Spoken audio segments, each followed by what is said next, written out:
What's something people don't know about collard greens? They're super simple to make and oh so tasty. First things first, grab a bunch of fresh collard greens. Give them a good rinse to wash off any dirt. Now, stack the leaves and roll them like a burrito. Slice them into thin ribbons, just like that.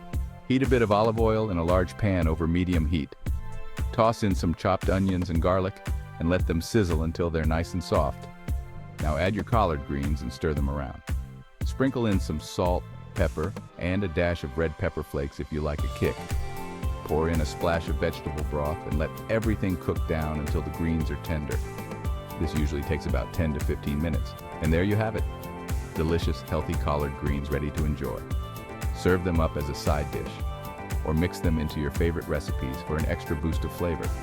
Happy cooking, and don't forget to savor every bite.